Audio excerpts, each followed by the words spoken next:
Hola, ¿qué tal, niños sátiros y niñas bacantes? Yo soy el Tespes, el primer ator del mundo.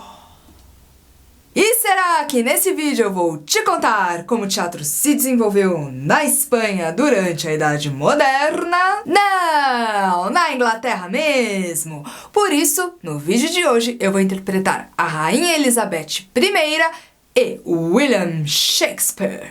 Então, assistam o vídeo até o final. Bem, pequenos sátiros e bacantes, no último vídeo nós vimos que lá na Itália, durante a Idade Moderna, surgiram a comédia dell'arte e grandes inovações cenográficas com o aparecimento do palco em perspectiva. Mas bem, agora nós estamos na Inglaterra! E você já se perguntou como é que o teatro se desenvolveu por lá? O que a Rainha Elizabeth I tem a ver com isso? E como William Shakespeare se tornou William Shakespeare? Sátiros e bacantes, é que desde a Idade Média já haviam certos grupos de artesãos que teatravam por ali nos territórios ingleses. E de tanto teatrar, acabaram por gostar e assim transformar o ofício de atuar em profissão. Audaciosos! Porém, a Igreja Católica, sempre ela, havia proibido esses artistas de interpretarem os textos bíblicos, uma vez que este era o teatro que vigorava até então. Aí, só restou a eles inventarem novas histórias, procurarem no cotidiano novos temas. Até porque todas aquelas obras renascentistas ainda não haviam chegado por lá na Inglaterra. E bem, assim a coisa foi. Mas também só continuou porque esses artistas contavam com a proteção legal da nobreza, pois caso contrário, poderiam ser presos. O estigma de marginalizados era muito grande perante a sociedade. E a nobreza não só pagava os artistas para que se apresentassem para eles, como também lhes dava toda a proteção necessária para que continuassem com seu ofício. Agradecidos. Little sátiros and little bacantes, o teatro profissional na Inglaterra estava dando seus primeiros passos. E ainda viria a dar muitos outros até atingir o seu ápice. E isso aconteceu durante o reinado da Rainha Elizabeth I. Reinado este que ficou conhecido como período elisabetano, a Era de Ouro da Inglaterra. E ninguém melhor para nos contar deste momento histórico do que ela, a própria Rainha Elizabeth I. Foi um período de grandes acontecimentos na Inglaterra. Eu ainda nem era nascida quando estávamos tendo alguns probleminhas políticos com a Igreja Católica. Naquela época, quem era o dono da porra toda aqui na Europinha era o Papa espanhol. Então tretamos com ele devido ao Tratado de Tordesilhas, um lance muito injusto. E também depois o meu pai, o rei Henrique VIII, queria se divorciar de sua esposa, a rainha Catarina de Aragão, para se casar com a sua amante, a minha mãe, Ana Bolena. PS. O Papa proibiu o divórcio. Daí rompemos com a Igreja Católica e fundamos a Igreja Anglicana de origem protestante. E de quebra, meu Papa se tornou o poder absoluto na Inglaterra. Quem irá dizer que não existe razão nas coisas feitas pelo coração? Bem, meu Papa morreu e eu assumi o trono. E aí eu mandei ver, começou a Era de Ouro. A Inglaterra era uma nação livre que prosperava econômica e culturalmente, com destaque para a literatura e poesia, pois a língua inglesa já estava muito bem formada e essas artes se tornaram um hábito comum à população. Poetas passaram a escrever para o teatro e os artistas profissionais de teatro começaram a procurar um lugar para se abrigar. Surgem então em Londres os edifícios teatrais, sendo mais conhecido o Globe Theatre. As companhias passaram a cobrar ingressos pelas suas apresentações e tudo isso formou um solo fértil para o surgimento do teatro elisabetano. O teatro elisabetano, little sátiros and little bacantes. Palco neutro. Uma arena. Psiu, sai daí, não é agora!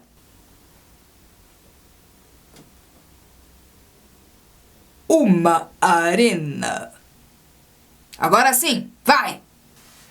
Os atores. Ok, o ator. A convenção. Pois basta que o senhor caminhe até a praia coberta de espuma e verá o mar encapelado com seus vagalhões em fúria parece arremessar-se contra as nuvens. A onda, sacudida pelo vento, com sua crina alta e monstruosa, parece jogar água sobre a flamejante ursa maior e extinguir de vez as defesas da sempre fixa ursa menor. Nunca tinha eu visto tal molestamento contra um oceano raivoso. E sua principal ferramenta, a palavra. Que Cássio a ama, nisso eu bem acredito. Que ela o ame? Bem, é possível, também incrível. Um Mouro, embora eu não o suporte, é um homem de natureza nobre, dedicada, constante. Ouso pensar que provará para Desdémona ser um precioso marido. Agora, amar eu também a amo. Não por um desejo carnal, embora muitas vezes eu me veja cometendo um grande pecado. Mas, parcialmente, porque sou levado a alimentar a minha vingança. E, claro, a imaginação do público. Mas suspeitando eu que o lascivo Mouro tenha pulado tal pensamento corrói como se fosse um mineral venenoso minhas entranhas. Bem, sátirozinhos e bacantezinhas, o teatro elisabetano caracteriza-se por ser uma linguagem teatral própria. Tudo começou quando os edifícios teatrais se formaram em grandes pátios em formato de quadrilátero, com um palco ao fundo e a céu aberto. Praticamente um mini coliseu.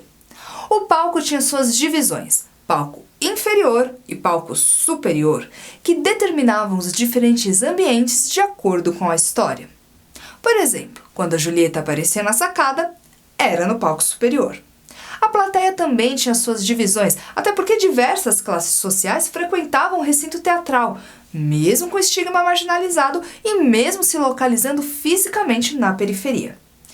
Quem pagava mais assistia tudo nas arquibancadas com uma visão privilegiada, e quem pagava menos assistia tudo de pé, ali no meio do pátio, de frente para o palco. E só os homens podiam atuar, porque desde a época em que ainda eram artesãos, o trabalho das mulheres não era reconhecido. Enfim, os espetáculos eram apresentados de dia e bandeiras eram hasteadas bem lá no alto, ficando para fora até do teatro para informar a população o tipo de peça que ia ser apresentada. Bandeiras brancas informavam comédias, bandeiras pretas informavam tragédias. É o mesmo tipo de comunicação naval da época.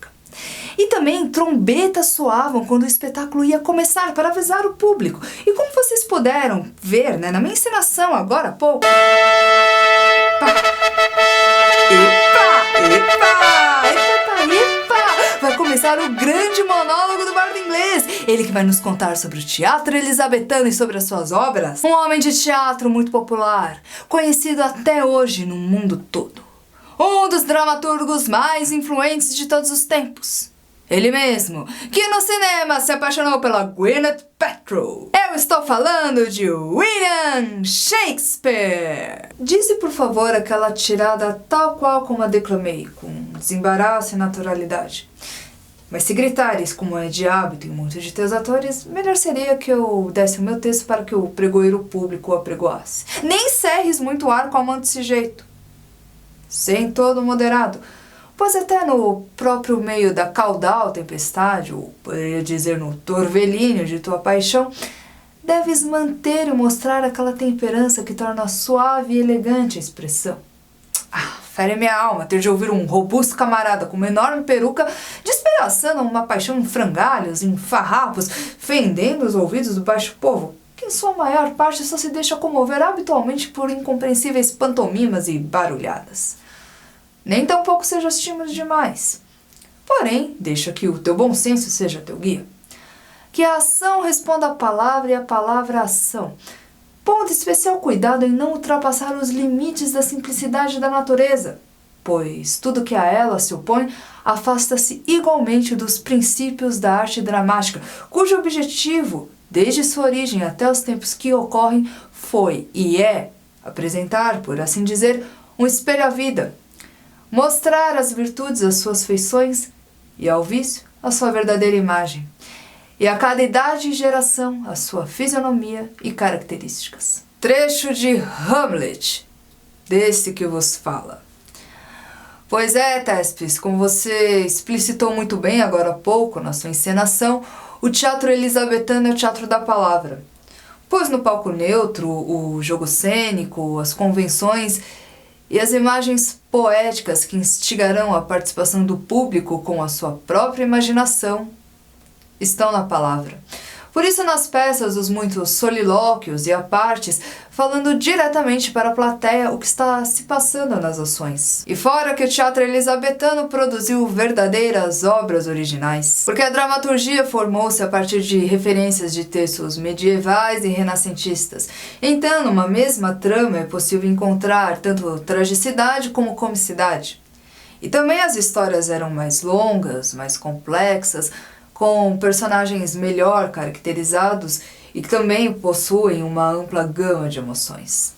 E um outro ponto fundamental é que a Inglaterra era uma nação livre, então tinha uma liberdade de pensamento, pois ela não precisava mais obedecer às regras da igreja. Então o teatro ele tinha a função de retratar os dilemas trágicos e morais de sua época. Bravo! Bravíssimo, grande poeta! Mas me diz uma coisa, Shakespeare. Existe um boato de que você não é você? De que, na verdade, quem escreveu todas as suas peças foram vários autores sob o pseudônimo de William Shakespeare. Confere? Ah, Thespis, esse povo é muito invejoso mesmo. Não é capaz de admitir que alguém como eu, que não tivesse um curso superior, pudesse ter escrito tantas peças teatrais e tão diferentes. Mas isso não passa, como é que fala? De fake news. Eu fui estudado por críticos teatrais do mundo todo, muito comprometidos e que atestam a autenticidade da minha obra, pois enxergam claro desenvolvimento estilístico, desde a primeira peça até a última. Também há alguns estudos que indicam que eu tenho escrito algumas peças em parcerias com outros autores. Quem sabe? Mas o que eu fazia muito e não nego era recriar obras conhecidas, como por exemplo Romeu e Julieta, que eu escrevi inspirado no poema de mesmo nome, de Arthur Brooke. Uma recriação aqui, outra acolá, e sempre colocando a minha visão particular dos fatos, ampliando assim a potência da história e a complexidade. Também passei por cima das regras clássicas, e eu trouxe para o palco períodos e lugares diferentes do espaço-tempo. E fora que um dos meus temas prediletos era o poder. Ah, as minhas peças históricas! Eu mergulhei a fundo na própria história da Inglaterra para trazer aos palcos a ganância, a inveja, a vingança, o assassinato, a sede de poder. Eu escrevi muitas tragédias e comédias que se tornaram muito conhecidas. Eu vou citar aqui apenas algumas, como Hamlet, Rei Lear, Otelo, Macbeth, Muito Barulho por Nada, Sonhos de uma Noite de Verão, A Megera Domada, A Tempestade. E a todas eu acrescentei a magia da palavra poética. Quanta riqueza criativa o teatro elisabetano produziu, Shakespeare! E assim como você, outros autores da época também se destacaram, como Ben Jonson, autor de Volpone e O Alquimista, e Christopher Marlowe, autor de A Trágica História do Dr. Fausto. Até porque todo teatro shakespeariano é elisabetano, mas nem todo teatro elisabetano é shakespeariano. E é com esta frase que eu encerro o vídeo de hoje, satirozinhos e bacantezinhas. Thank you pela presença. E continuem acompanhando o nosso tour pela Europa durante a Idade Moderna. No próximo vídeo nos veremos na França. E se vocês apoiam este nosso trabalho, se vocês concordam com essa ideia de formação de plateia, por favor, faça sua inscrição aqui no canal, deixe o seu comentário, a sua curtida, compartilhem os nossos vídeos para que eles cheguem a cada vez mais pessoas. Siga lá no Instagram, @luna.thaís. Lá vocês ficam sabendo sobre os bastidores, sobre quando vamos lançar novos vídeos, enfim, sobre tudo que tá por trás aí dos nossos conteúdos. E nos vemos na França! Au revoir!